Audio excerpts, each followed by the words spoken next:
Hello বন্ধুরা, good morning. তো তোমরা কেমন আছো বন্ধুরা? নিশ্চয়ই সবাই খুব ভালো আছো, আর আমরাও খুব ভালো আছি। তো আরও একটি নতুন ব্লগ এখন থেকে শুরু করলাম। তো আজকে হচ্ছে সোমবার। তো সোমবারটা খুবই ব্যস্ততার মধ্যে কাটে আর কি, যেহেতু রবিবারটা ছুটি থাকে, তো যেন শরীর জন্য একদম এলে দেয়, মানে ভালো লাগে না। তো সোমবারটা থেকে আবার সব কিছু শুরু। তো আজকে থেকেও সব চালু আর কি। কালকে তো ছুটি ছিল, স্কুল পড়া মেয়ের সব কিছুই। আর হাজব্যান্ডের তো ঠিকঠাক ছুটি থাকেই না বললেই চলে। 365 দিন 365 দিন কাজ করলেই হয়। তো খুব প্রয়োজন, মানে খুব গুরুত্বপূর্ণ প্রয়োজন না পড়লে ছুটি তো নেয়ই না, বাড়িতে থাকেই না। তো তোমরা তো জানো, তোমাদের আগেও মানে তোমাদের এর আগেও শেয়ার করেছি তোমাদের সঙ্গে সবটা। তো ওই আর কি। তো সকালবেলায় দেখো মেয়েকে দুধ খাইয়ে দিলাম, ছোটো মেয়েকে খাইয়ে দিই। তারপরে এই যে আমি বিছানা গুছিয়ে এখন ঝুল ঝাড়তে চলে এসেছি। তো ঘরের মধ্যে অনেকটাই ঝুল হয়েছে। আর ঝুলগুলো কী বলো তো বন্ধুরা, দিনের বেলা ঠিকঠাক বোঝা যায় না। রাত্রিবেলা হলে যখন টিউবলাইটটা জ্বালানো হয় তখন ঠিক ঝুলগুলো বোঝা যায়। আর যেহেতু রাত্রিবেলা ঝুলটা ঝাড়তে নেই, তার জন্য আমি ঝাড়তেও পারি না আর কি। দেখো কত নোংরা বেরিয়েছে ঝুল ঝাড়ুর মধ্যে। তারপরে ঝুল টুল ঝেড়ে এই যে ঘর ঝাড় দিয়ে দিচ্ছি। তো এই তো আর কি, রোজকার মতো রোজের একই কাজ আর কি। তো মেয়ের পরীক্ষা হয়ে গেছে, ভেবেছিলাম দুদিন যাব, গিয়ে কোথাও ঘুরে আসবো। তো তো তারও উপায় নেই, কারণ সব জায়গায় যেতে গেলেই পয়সার দরকার হয়। যাওয়ার জায়গা অনেকই আছে, ঠিক আছে। রিলেটিভের বাড়ি আমার বলো, মানে বাপের বাড়ির তরফ থেকে, শ্বশুর বাড়ির তরফ থেকে এরকম অনেক জায়গা আছে যে এখনও পর্যন্ত বিয়ে 14 বছর হয়ে গেল, এখনও একবারও যাওয়া হয়নি, চোখেই দেখিনি। তো মামার বাড়ি আর কি, মানে মা শাশুড়ির বাড়ি, মামাতো শ্বশুরের বাড়ি, এগুলো তো কোনো দিন যাইনি। তো কী আর করা যাবে, সবই সময়ের ব্যাপার আর টাকার ব্যাপার, যেটা আমাদের নেই আর কি। মানে আমার হাজব্যান্ডের সময় নেই আর টাকাও নেই বললেই চলে। তো এই আর কি। তো বলে না, সংসার সুখের হয় রমণীর গুণে। তো রমণী তো যত চেষ্টা, যতখানি সাধ্য আর কি চেষ্টা করে যাচ্ছে যে সংসারটা যেন ঠিকঠাক চলে আর কি। তো কোনো কোনো মানে বাড়ির বউ চায় না যে সংসারটা তার উচ্ছন্নে যাক। তো সবাই চায় যে সংসারটা ভালোভাবেই চলুক, কিন্তু না হলে আর কি হবে। Good morning. তো তোমরা কেমন আছো বন্ধুরা? নিশ্চয়ই সবাই খুব ভালো আছো। তো আমিও খুব ভালো আছি। তো আরও একটি নতুন ব্লগে তোমাদের সবাইকে স্বাগত, ওয়েলকাম। তো দেখো বন্ধুরা, এখন সময় হচ্ছে 10টা 40। আর তো তোমরা দেখলেই বড় মেয়ে স্কুলে গেল, আজকে সোমবার যেহেতু। তো সোমবারে ব্লগ করছি আর কি। তো স্কুল চালু আজকে থেকে। আর আজকে শুভ অক্ষয় তৃতীয়া। তো শুভ অক্ষয় তৃতীয়ার সবাইকে অনেক ভালোবাসা, শুভেচ্ছা রইল। আজকের দিনটা তোমাদের খুব ভালোভাবে কাটুক, এটাই কামনা করি। তো মেয়ে তো স্কুলে গেল। আর গরমটা তো অত্যাধিক পড়েছে, আর সকাল থেকে কারেন্ট নেই, কারেন্ট গেছে প্রায় তখন ওই সকাল থেকে নেই বলবো না, 9:30 নাগাদ গেছে। আর এই যে মেয়ে দেখো ভাত খেয়ে গেছে, আর এগুলো আর খেতে পারিনি, খাইনি, ঠিক আছে। আর এদিকে আমার ভাত হয়ে গেছে, ভাত আলু ভাতের মানে আলু সেদ্ধ, ডাল সেদ্ধ করেছিলাম, ডাল সেদ্ধ দিয়েই ভাত খেয়ে গেছে, ঠিক আছে। মুখটা দেখো। মেয়ের চুলগুলো কাটিয়ে দিলাম, মানে আমার হাজবেন্ড নিয়ে গেছিলো, তোমরা দেখলে। তো তারপরে চুল টুল কেটে চান টান করে এখন স্কুল চলে যাচ্ছে, ছুটি পড়ে যাবি দিচ্ছি, কারণ বাড়িতে থাকলে খুব বদমাইশি করে। আর তারপরে আমি চলে এসেছি এই যে চিংড়ি মাছ নিয়ে। তো আজকে চিংড়ি মাছ রান্না করব। তো আমার হাজব্যান্ড নিয়ে এসছে। আর চিংড়ি মাছগুলো বেশ বড় বড়ই ছিল, খুব একটা ছোট ছিল না। তো বড় চিংড়ি মাছ হলে কী হয় হলো তো বন্ধুরা, বাছতে সুবিধা হয় আর কি। আর না হলে মানে ছোট হলে খুবই অসুবিধা হয়।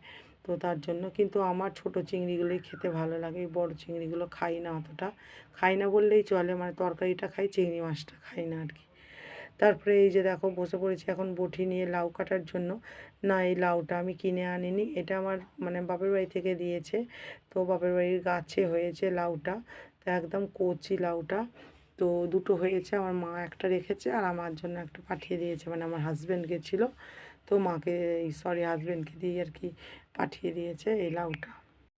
তো সেই লাউটা দিয়েই এখন বানাবো লাউ চিংড়ি, ঠিক আছে। ওই চিংড়ি মাছ দেখলে যে ওই চিংড়ি মাছ, আর তারপরের দিনকে এটা ভয়েস ওভারটা দিচ্ছি। লাউটা এত জল বেরিয়েছিল, এত জল বেরিয়েছিল, কেন এত জল বেরিয়েছিল জানি না। কেনা হলে অতটা বেরোয় না, কারণ কেনাগুলো তো টাটকা হয় না, সঙ্গে সঙ্গে পেরে রান্না করা হয় না, তার জন্যে হয়তো অত জল বেরোয় না।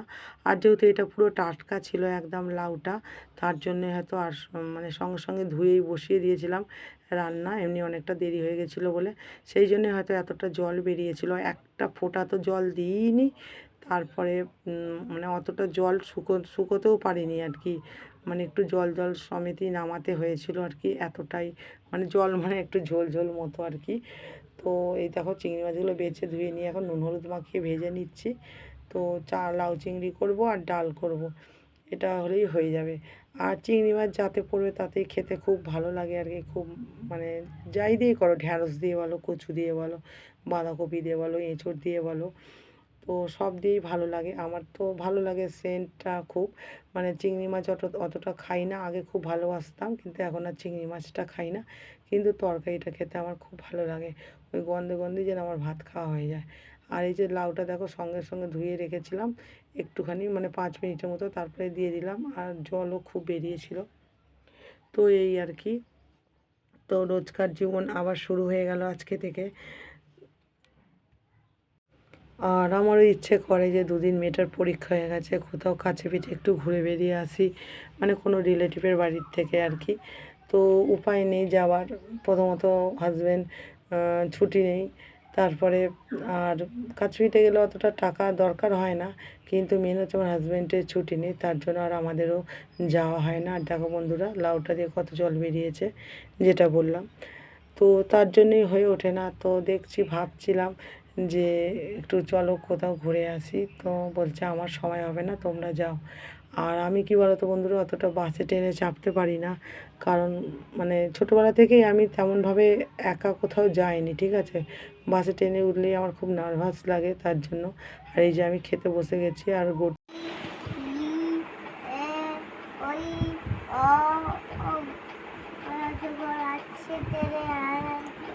খাবো পেরে হচ্ছে কিন্তু ছাড়া ভয় হয় কিন্তু এই গল্পটি না কার আসোই চলে তো তোমরা কি বলি কোথায় আছে দিয়ে দিয়ে দিয়ে নিয়ে লিখে দেন দিয়ে হ্যাঁ বয় বয় কি বুলবুলিটির মুক্তি কালো ভয়ে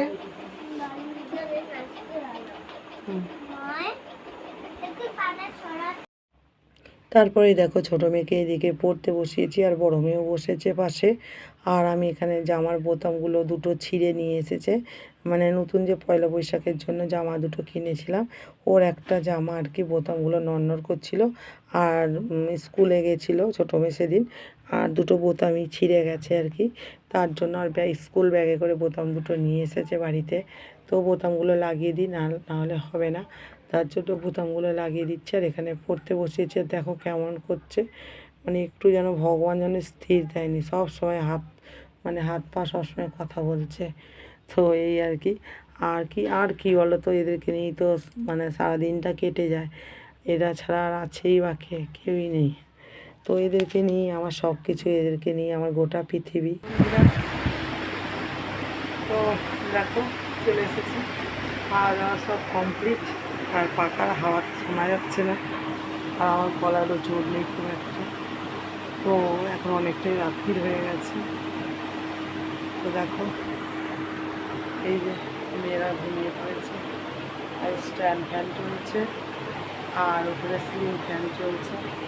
আমার হাজব্যান্ডের বিছানা হয়ে গেছে, তো হাজব্যান্ড এখনও আসেনি, কাজের প্রচুর প্রেশার রয়েছে, তার জন্য তো কখন আসবে জানি না। আর ফোনও করতে পারিনি, কারণ আমার ফোনের রিচার্জটা শেষ হয়ে গেছে। আর হোয়াটসঅ্যাপ কল যাবে, কিন্তু হোয়াটসঅ্যাপ কলে ওখানে মানে ওদের যে ওয়াইফাইটা লাগানো আছে, ওইটা শুধুমাত্র ওদের কাজের জন্য, কাজের ক্ষেত্রেই মানে প্রযোজ্য, মানে কাজ করে। কল টল এলে শোনা যায় না কিছু না, আর পুরো গুদাম ঘর তো নেটওয়ার্কও পাওয়া যায় না। তো সন্ধ্যেবেলা কথা হয়েছে আমার সঙ্গে, তো এখন অনেকটাই রাত্রি হয়ে গেছে, যাই না কখন আসবে। তো খাওয়া দাওয়া তো হয়ে গেছে, আমি এবার শুয়ে পড়বো। এতক্ষণ জেগেছিলাম যদি আসে বলে, তো এখনও আসেনি। তো চলো বন্ধু, আজকের মতো ভিডিওটা এখানেই শেষ করছি। আবার দেখা হচ্ছে পরবর্তী ভিডিওতে আর একটি নতুন ব্লগে। তো তোমরা খুব ভালো থেকো, সুস্থ থেকো এবং পরিবার সকলকে খুব ভালো রেখো, পরিবার সকলকে খুব ভালো রেখো এবং আমার পাশে এভাবেই থেকো, আমার ভিডিওগুলোকে দেখতে থাকো, আশা করি তোমাদের ভালো লাগবে। তো চলো আজকের মতো এখানে বিদায় জানাচ্ছি। Good night, tata.